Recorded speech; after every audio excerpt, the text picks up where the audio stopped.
Hi, friends. Welcome back to A Time to Speak podcast. I'm your host, Polly, and I'm here with my co host, Frank. And we have a beautiful guest today for you. And she's going to tell you all about this upcoming event that's really cool. We're really looking forward to it. And please help me welcome our guest today, Esther Ripplinger. Hi, Hi, Esther. Frank and Polly. Thank you so much for having me.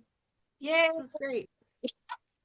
Well, It's first, awesome. let's start out with this joke that you said that I usually don't get jokes. I don't understand them. They go over my head. But this one I really got. So tell them the thing about our name. I always wanted to meet a Polly, and one time I did. There was a gal at an event, and she was a friend of a friend. I said, "Oh, can you please stand here and here, and I'll stand here, right?" Polly, Esther, take a picture. Ha ha. And here you are. We can do that again live. So it's now a tradition. Yes, I'm Polly and Esther. totally looking forward to. Oh my gosh. That's so fun. I love it. Oh That's my good. goodness. Well, Your dream come true. I've always wanted to meet a Polly. And then came you. and I always wanted to meet other people named Polly. My full name is Polly Ann. Oh, And so I never met anyone with my name before. And I always felt so like uncomfortable about it when I was younger. And one day, I don't know what grade I was in, but I was at summer school and there was somebody there and her name was Polly Ann. And then as an adult, um, I met somebody. I was in sales and we would call people across the country, and I would call somebody a particular account in the South. And she said her name was Pollyann. And I was just like, you are, I just couldn't believe it. So I just think it's really cool. So yes, so now it's going to be Polly Esther. it's a nice name, and we're already connecting so much in just the few conversations we've had, and to this point, and I fully expect a long-term relationship. And you guys have been really wonderful to work with. Absolutely. So thank you very much. It's an honor to be here. Yeah, thank you so much, Esther. Well, we're really looking forward to this event coming up. Tell us first a little bit about yourself. Yeah, so let's see. Back in my background, from I was born and raised in Portland, Oregon, and my parents are both immigrants. They were naturalized citizens, one from Switzerland, another one from Mexico, as a matter of fact. So I look more like my dad from Switzerland, I guess. Nobody would ever guess I was Mexican. Grew up in the church, and on our topic of concern today, what's most relatable is that I only heard about abortion from a series that my church had with Dr. Dobson and Focus on the Family. And at that time, I was in probably sixth grade, and it just was completely unrelatable to me. And that is it. That's the only topic. Also, my aunt was having babies and twins and was really excited about her pregnancy, and just um, the woman had some issues, and because I connected her issues with this excitement for her babies, I kind of just didn't like that. I found myself at 19 years old waiting to have sex till I was, say, 18, and I was really trying to save myself for marriage as I was taught. And and long circumstances, I had a long-term boyfriend. We really wanted to get married. I found myself pregnant. It was unexpected. And we made plans on paper for us to get married. And he said, "This will work great." And so he ran off and he told his parents, and but he went alone, and he came back and he sang a different song, and he said, "You have to get an abortion. We can have another one someday." And I didn't like that. He went on to train at a job in another state. So he left me alone to make calls and take care of it and so on. But at the abortion facility, I asked about the baby stage of development. And this woman described, "Oh, it's just a blob of tissue." And I asked about the pain. And this woman said, "Most girls just feel a pinch, you'll be fine." And I was laying on the table in excruciating pain, screaming in my head. She lied to me. I went into a spiral that wasn't me, and I stopped singing. I stopped being who I am, And my friends didn't listen. They didn't care. They said, it's done. It's in the past. Put it behind you and move on. And, I had to Yeah. do just that, to stuff it. And, every once in a while, maybe being invited to a baby shower or hearing a baby cry in the grocery store. I mean, things pop up like you're trying to push down a beach ball, and, Yeah. issues were stirring. And I had different, desires to act out, and drugs and alcohol, even though I had stopped after a while. I was on the praise team, and out of 10 people in the praise team, 6 of us were women and 4 of us had an abortion. I don't know about the men. And this Wow. is just mainstream, nice little Christian Bible believing church. And so Yeah. that's the statistics that we see, and that correlates around the country. Yeah. That's what we know. And come to find out, I was in the business world. I did terribly in school. I had so much anxiety, and I could never place it. Years later, I did find a man. He accepted. I didn't tell anybody about the abortion, but I told him, and he said all the right things. I wish I could have been there for you, and so on. I know now that I was trying to replace that dead baby, as if you could. But in my psychological mind, that's what happened. So, excuse me. So I was on the praise team, and, just really being Christian, and you hear about forgiveness. Yeah, God forgave me. Great, no problem. I didn't know that forgiveness and healing were 2 separate matters. That's And a that is good very point. important. And we as a church really do need to understand all those dynamics, and really understand what it is to live compassionately in our hearts, because that comes out in ways you have no idea. And so that's my passion now.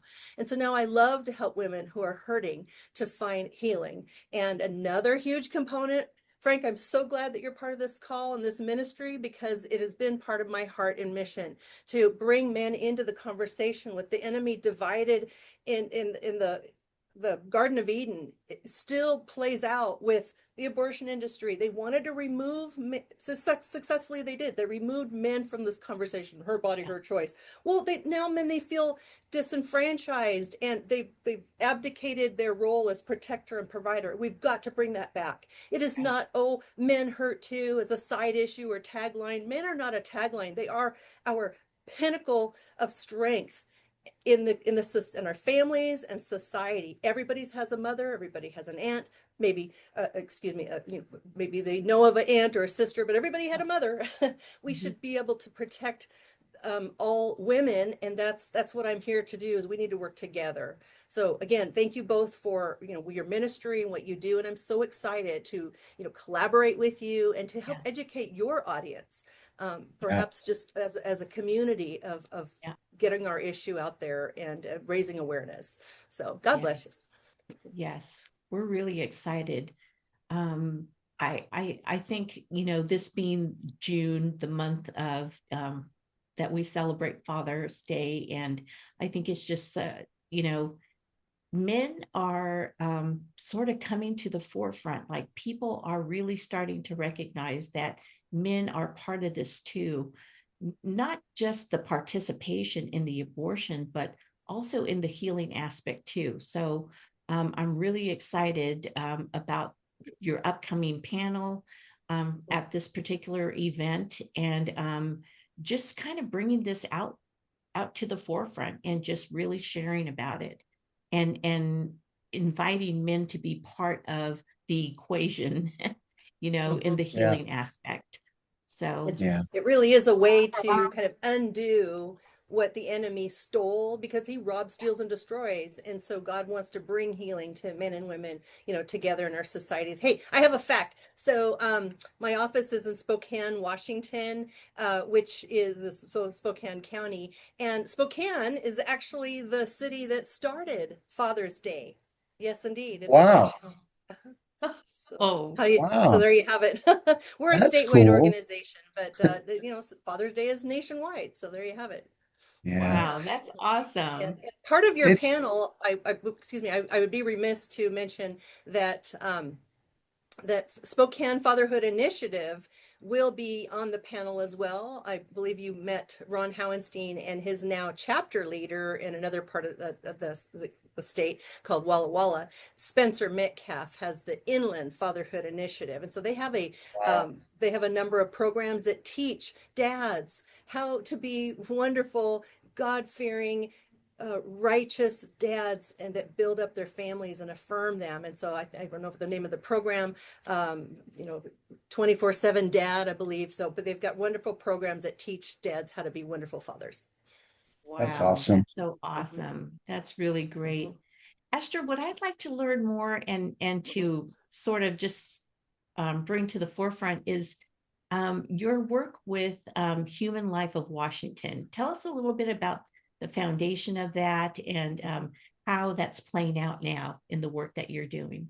Sure, yeah, great. So we're now 55 years old, and we sprang into action just grassroots, and we still are grassroots, but because there was a threat on the law of the land in 1971 to make abortion legal. And so that's what brought us together around, just a directory of a few names, and so we grew because there was a threat. And I believe now that at 55 years, and now because Roe v. Wade was toppled, all the decision making goes back to the states. Yes, our state already codified Roe, but I believe that there's more work to be done. This is a new phase of the pro-life, now I believe pro-love movement. So we've changed our name.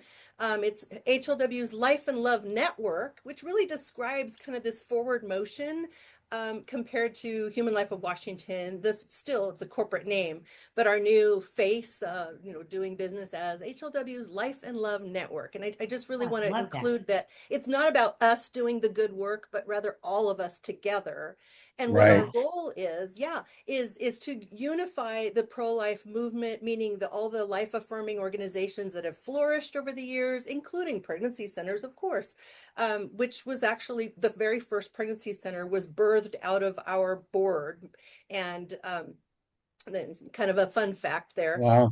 But because we decided that we needed to actually help women and be that front, but we're more infrastructure. And so now we're both. We want to affirm one another, and we have a number of programs that help nonprofits be the best that they can be. But we have our own educational, say, certification programs, in our own right, because we have that institutional memory. We are part of, actually, if you want to say, a parent group of National Right to Life Committee, protecting life in America since 1968. And like any other organization, it's important to be relevant for today's world. And 55 years, there's been a lot of changes. So I think the name is part of that, but we mission true since before 1972. But we also need to speak today's language in ways that, so we have the best available science. And so we have a number of fields that we do. What we do is from the advocacy, more than say lobbying, that's another arm, is now we have the think tank, and legislators come to us to determine what is the best sound public policy making. And so we have some key areas that educate legislators, and that's another entity.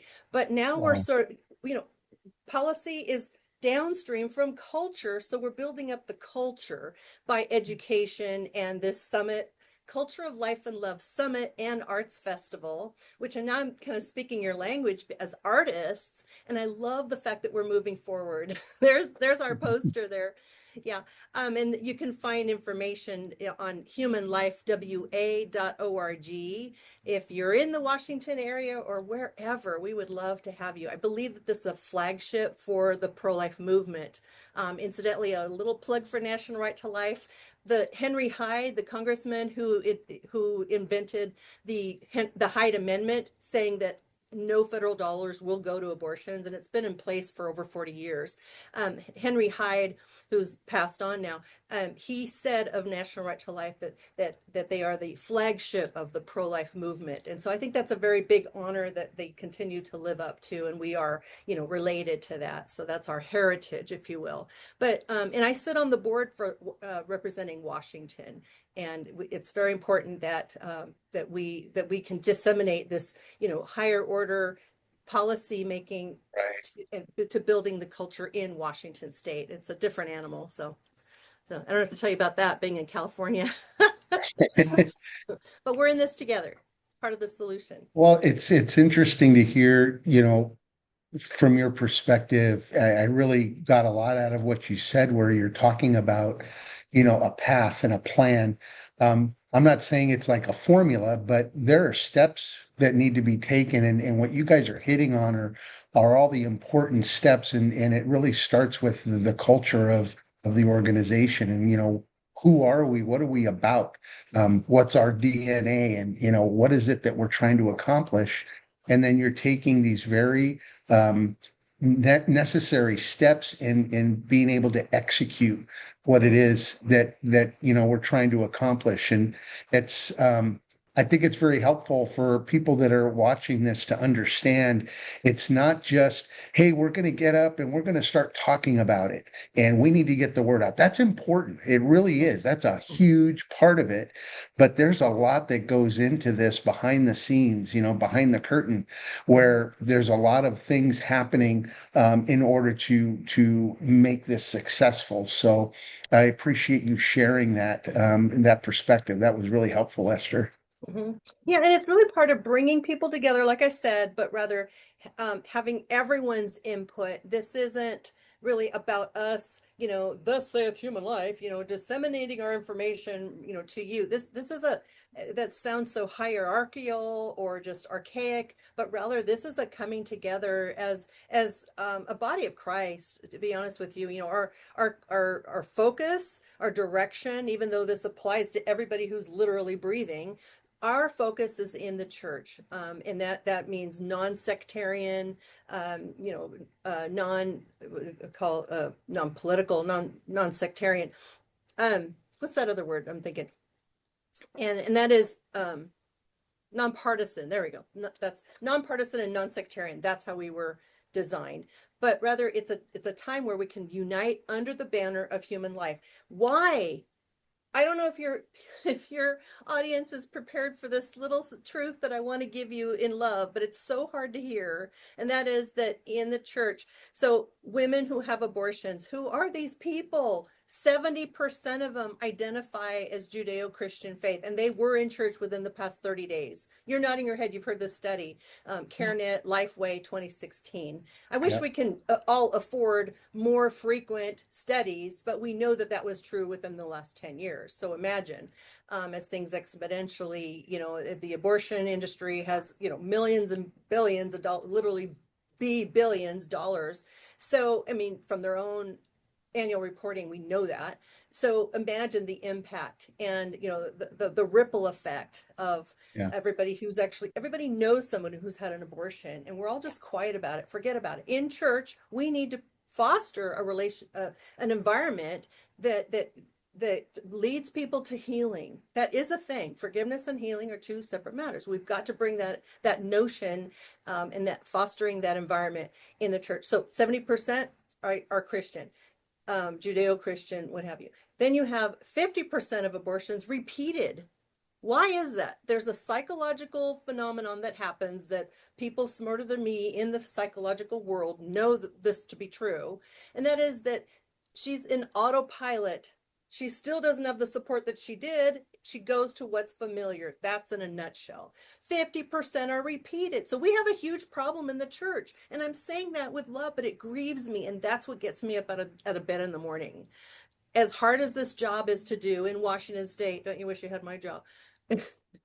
We know that we have a really big job because our people are perishing for their lack of knowledge. Lack of knowledge of where are the ministries that can provide safe and confidential healing on a weekly basis, no matter where they are. Some people would never go to church to get healing, but if we can foster that environment and provide the resources with the pastoral approval, then we're on the right track to remedy this situation. And honestly, to heal us is to heal the culture. Yeah. Okay. Yeah. Yeah. Mm-hmm. So it's coming together is Right. uniting, not us, being lofty and doing the work. It takes all of us. It's a cultural sickness. Right. Yes. Mm-hmm. Yeah, I think that you hit on such a good point, Esther, is that the solution is within the church. And it's like I think that the curriculums that are out there for healing after abortion are they're so vast. There's 100 there's so many opportunities and resources to bring into the church. It's like, let us show you how. You don't have to do anything other than let us in and see what we have to offer. And I think that's such a powerful point, because pastors, ministers, they're already so busy. But if we can train people in their own church, their own people, how to bring in a curriculum and start helping people, offering it to them, then I mean, it's a win-win for everybody. I mean, that's discipleship, right? Exactly, yes. And it's we all have a sin sickness, and abortion didn't just happen one day. It is a cultural there's cultural elements that feed into that one final decision that day. And then how kind of rude and dismissive is it to leave people in their pain and shame? For example, we do need to rethink this Mother's Day issue. She's not going to give herself permission because she believes she's a bad mother because she was participant in killing her own child. So how can she stand up and get recognition on Mother's Day at church on a Sunday and then get a rose? I mean, there's a whole lot of, what about miscarriage? She was a mother. She's a mother of a dead baby through no fault of her own. And there's a lot of emotions with that. I think we really do need to make that a number one priority. And I can't even begin to speak on behalf of men for Father's Day. And Frank, that's where you can maybe do some kind of, collaboration and, but I believe we need to have that as a number one issue, if Yeah. only that one day. What are we Yeah. saying that maybe Mhm. harms, or hinders or helps the issue? And I think that's what we can do as a culture, is to say, well, that doesn't work the way we're doing this. Let's modify it and have a place for people to grieve. And just, that kind of a thing needs to be rethought of. Decades later, it didn't work. It doesn't work now. So yeah, we want to be sensitive, meaning not to appease, but rather to bring to healing. And that is where she could be forgiven and set free. And most of those programs, like 30 years ago when I was getting my healing, there was really only one program that I knew of. And now there are multiple. So I want to give a plug for supportafterabortion.com. And Frank, I believe you met Niles Pickney, who will be facilitating or Mhm. moderating that panel, and he's wonderful at that. So it's going to be a vibrant talk that we will have available for you Yeah. all to see. Yes, right. So supportafterabortion.com, it's a kind of an umbrella organization of lots of different groups that are in that space, and just a wonderful collaboration. And healing is not one and done. It is a process. And Right. there's layers to this. So I just really want to encourage that churches can have that as a resource, and to lead people to that. I think that people, whether it's churches, pastors, believers, non-believers, they're going to be more apt to support, you know, uh, a couple keeping their child because you're fighting for that child's life, right? But what I see is this very big difference is the support for people that have already made that decision, and and they're carrying that weight, and the help that they need, and making that available to them. And it's the same subject, but they're so different in terms of what the scenario is and the circumstances at that time. And that's why I think that as we become more consistent and this keeps growing, it just feels like something that's going to just keep expanding, expanding, expanding, where it's going to be in front of everybody, and people won't be able to, they can't help but realize, wow, there's help for me.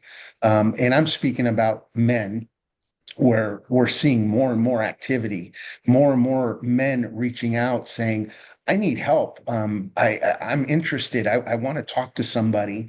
And it's encouraging. I went through the same thing when I went through my healing. And you're right, Esther, it's not, hey, I got my healing. It's all good. Now it's all in the rearview mirror. It's a process. It's always a process, but seeing these men step forward and take that leap as hard as it is, and putting that trust in, whether it's a one-on-one or with a group, putting that trust in others to say, I'm going to be vulnerable, I'm going to be transparent, I'm going to put everything out there. I'm not going to keep anything in and hide anything, because I'm tired and I'm exhausted of carrying this.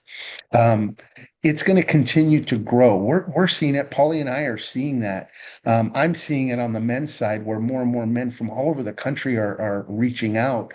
But that's something, that consistency, organizations like yours, Esther, what you guys are doing, that's the backbone. Because if that doesn't maintain that level of consistency, we're still here, we're still here, we're still here, getting in front of the churches, it can fizzle out. It could start to wither. So what you guys are doing is huge. Thank you for saying, I like that keyword backbone, because that really does describe it. A lot of people know about the pro-life movement from the front end. And so, I'm always kind of aware of words that kind of capture that. So thanks for that observation. But what you were describing is this repeat effect, because again, I mentioned the statistics. We know that it's repeated. And so how can we break that cycle where once she's healed and is aware and is no longer living in that trauma and pain and personality effects to cover up the other personalities? It's a very complex, the body is designed to protect itself, and the mind will protect itself through Yeah. Fight or flight reactions and so on. And I'm not a psychiatrist or mental health care practitioner in any way, but I've learned a few things along the way and I've experienced it. And I know that we want to kind of protect ourselves in order to survive. And so those aren't really the original designs of us, the way God wants us to be and designed us to be and loves us to be free. Forgiven and set free is one of the Right. programs that you've probably heard of and so on. Yeah. And it describes this freedom, and it's for freedom that I've set you free. It's in Galatians, it says. And I think it's really important that through healing, we can break that cycle. Otherwise we are doomed to repeat it, because the body then takes on the psychological phenomenon that I'm talking about. And so yeah, it really does break it. So the part of it that's difficult is that your average American person in our society, or I can't speak to other cultures, but we don't want to walk through the pain. We don't know what that's like. We don't have the tools. Maybe we want to, but it's like we're afraid to what to say. We know somebody had a miscarriage, we still don't know what to say about that. We have to get our language right. We mean well, but we're going to say something that will hurt somebody else, and in ways that we don't even anticipate. So we really need to start having those conversations, and it needs to be top of mind. It needs to be educational because if you can't be safe and confidential in a church setting, then where can you? We really do need to be family for one another. And we need to, there's so many things to unpack from that, but I think you're absolutely right. Programs like yours, your podcast, talking about these issues is a wonderful step in the right direction, because somebody can listen to that in the privacy of their own home and thinking, okay, these people are safe, I can go to them, then maybe they have the resources. And that's what we hope to have, is more of these little beacons of hope available in our communities. So thank you for being that. That's a very encouraging. Yeah. And that's how we work together. Yeah, exactly. Yeah. Exactly. Esther, for this upcoming event, the Culture of Life and Love Summit and Art Festival, is this just for Christians? Good question. I'm glad you asked. That's the thing, is we have an open door, because this is truth and this is how we can express love on one another. And, people are from all walks of life welcome with open arms to come here. I'm so glad you mentioned that. There was a gal, we had a webcast one time, and she said, I'm gonna donate to you. Oh, okay. Because on your webcast you made me feel so welcome. And this woman identified with a fringe faith group that I'm not aware of necessarily, and whatever. But I thank you so much for that compliment. That means so much to me. No donation necessary, because my heart's intent is to love people in our community, and God loves them and made them, and perhaps we can, feed into their lives in some way, and they can come away with something hopeful. We are Yeah. here as a beacon of hope to work together, and we need to show love. So life Yeah. and love is part of our name and part of our DNA. So thank Love you for it. Awesome. asking. I love that. I love that, Esther. And Mhm. the arts, it's so inviting. It's non-threatening in a way. And it just, I feel like it really invites and opens the door for a conversation, for a connection. And I think that's what I'm really looking forward to with your event. Mhm. And even the philosophy behind it, just gathering, let's talk about some resources, let's share about what's available for people, where they're at, meeting people where they're at, and listening Exactly. to a song, listening to a poem, looking at artwork.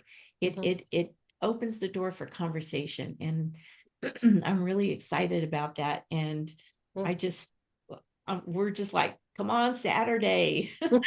Thank you. Yeah, your art exhibit, your tribute project is going to be one of our highlights. I'm extremely looking forward to that. Highly recommended by people I highly respect, and just in our touching conversations, touch points, we've really enjoyed being part of that, and I'm just really looking forward to it. It's going to add so much. We also have a professional actors, a drama team. So I'm speaking to Californians, so you can appreciate drama.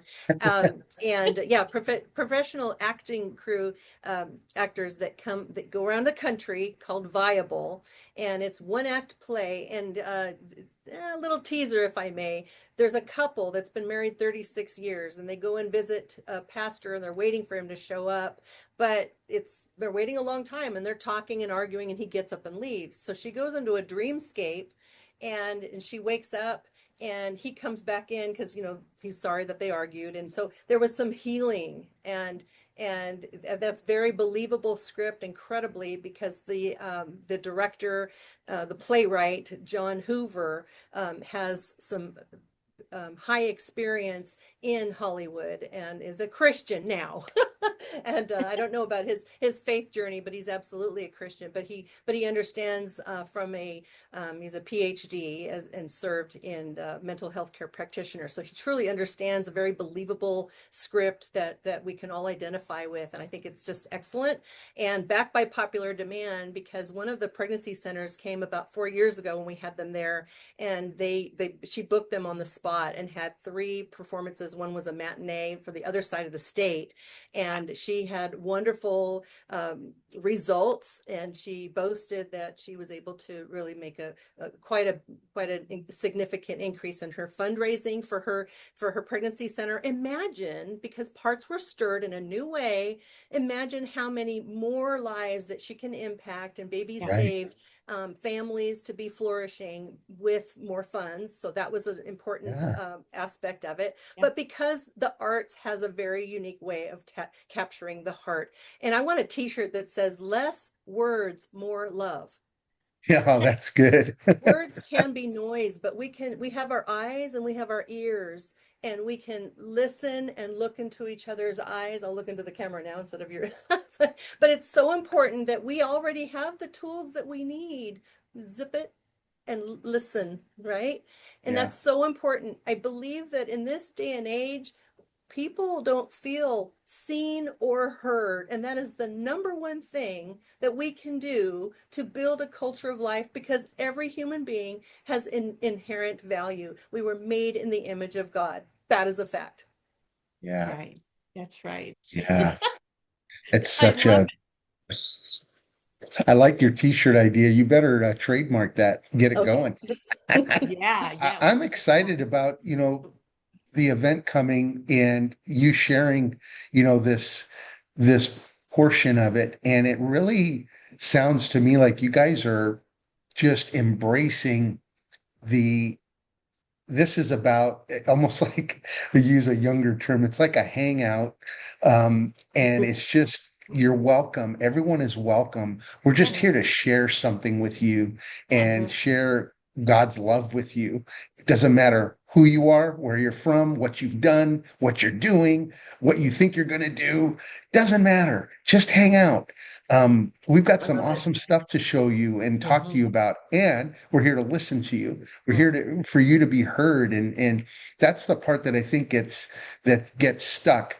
And I think that's what really prevents a lot of people from stepping forward. They're afraid, they're embarrassed, all the stuff that comes with having this in your past, and the regret, right? But if you feel like, I don't want to say anything because I don't know how they're going to look at me. Is it going to get quiet? Are they going to start whispering? Those are all the things that play in our heads, right? But when you feel like, man, I could really be honest here, and whether it could be an individual or getting into a group, but I can really just share my heart and what I'm feeling. That's where the healing starts. That's the first step. That's what I love about what you guys are doing with this dramatic aspect of it, and putting something, having something play out where people can say, wow, that's a scene from my life. Wow, I've felt that exact same way. So I'm excited about that. I'm glad that you shared that. I'm Mm. pumped. That's awesome. Oh, Yeah. thank you. I'm getting chills as well because this is so transformative and the potential. And this is sort of an early thought leadership, and so it may take however long for more hearts to be changed. But Yeah. that's the idea: is one heart is changed and impactful.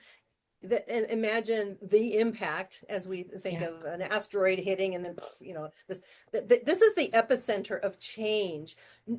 We in this pro-life movement for 55 years, people only know of it as one thing: crisis and being right. Nobody cares about how right you are. They want to know if they're loved.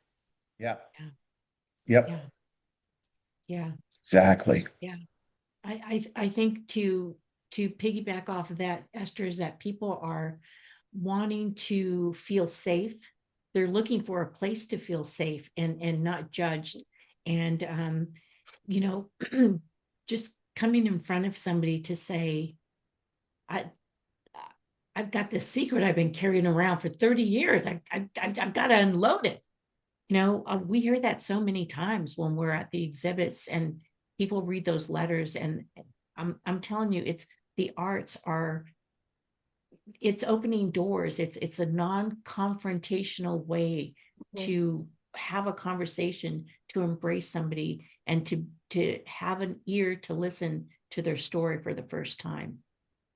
It's it's powerful. It's powerful, and I love it. We are really looking forward to this. Mhm. How can people get tickets to the event? Thank you, Polly. humanlifewa.org. humanlifewa.org. humanlifewa.org. Thank you so much. Yeah, the tickets, you'll just scroll down, boom, there it is. Awesome. And Okay. we can't wait to see everybody. This is a group hug time. We do have a prayer breakfast, and it's not pomp and circumstance with China. It is breakfast burritos and mic time for our various ministries that are doing good work and trying to do what we're talking about. And we're just like doubling down on prayer.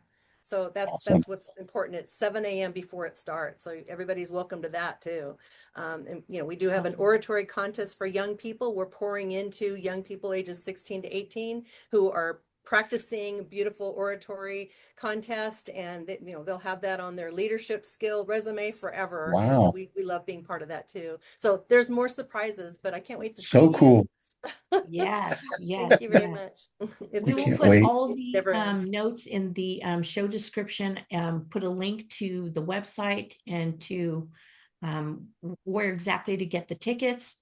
And we are looking forward to seeing everybody. This is for everyone. This is for churches. This is for pregnancy centers. This is for everyday people. Who else? Who else is this for, Esther? The young people too, they want to do something. It's that era of the season, and this will provide them the roots of the, the information, the best practices, the industry memory, if you want to call it that, history, to carry to the next level. But the substance that they need to have, well reasoned, I should say, you can just have a fight, go, but that fizzles out. You have to have roots, right? Right. So this is a really good way to get plugged in, to Mhm. find your piece in this larger puzzle we call the Yeah. pro-life, now pro-love movement. Everybody has a piece of this, even if just Yeah. your eyes and your mouth, zip it, listen, Yeah. as Yeah. I was saying. Right. That's So, right. yeah, God bless you. Thank you so much for, the opportunity to highlight our event, but really it's a time to come together. And I think more than anything, we need that community to, like you said, hope and connection. And so that's the purpose, right there at the heart of a very significant city in our state's culture. And I think we're coming here with a really good intentions to undo Yeah. what the enemy has robbed, stole, and Yes. divided. Mhm. Yes, absolutely. Mhm. Esther, Awesome. you've been in this movement for decades. What do you have to say to the person who's still hiding, whether it's a man, a woman, a pastor, a leader? What would you have to say to Mhm. them today? I see you. I hear you, and I feel what you may be feeling, because of this issue penetrates the soul, and there's a place for you, and we want to, be collaborative, and you're part of that. There's a place for you at our table, and you will feel fulfilled in a way that you've never realized that was missing. So everybody needs that. I mean, a puzzle is no good without a missing piece. You're that missing piece, and we need you. So we, Yes. as a community, church body, people, community, we need you. So Yeah. I would encourage that. Also, when we have different kinds of presentations, there will always be a man hiding in the corner going, thumbs up, this is needed. Well, speak louder. You're here. Let's huddle. That's the important piece here. Yes. You Love don't have that. to hide anymore. That's You can right. feel That's right. free, forgiven and Yeah. set free together. Yeah. Yeah. And We and really then don't this have to is this hide is the anymore. Holy Spirit working within us if you're part of that. That's right. Yes. Yes. Yes. I love that. I love that visual. There's the seat at the table for you. I love it. Right. So All right. welcome to the table, everybody. We will see you on Saturday. We're looking forward to it. All the links will be in the show notes. Check out what Esther is doing, what their organization is doing. It's really phenomenal. So thank you so much for joining us today. Thank you, Esther. God bless you both. Bye-bye. Love you Can't all. wait to see you. Okay. Good to see you. Whether you're on a journey of personal healing or seeking to understand the experiences of others, A Time to Speak podcast offers a space to reflect, grow, and be reminded that you're not alone. Join us next time as we embrace the power of hope, healing, and transformation that only comes through Jesus. To get involved and learn more about our project, visit us at thetributeproject.com and see how you can make a difference in the lives of others.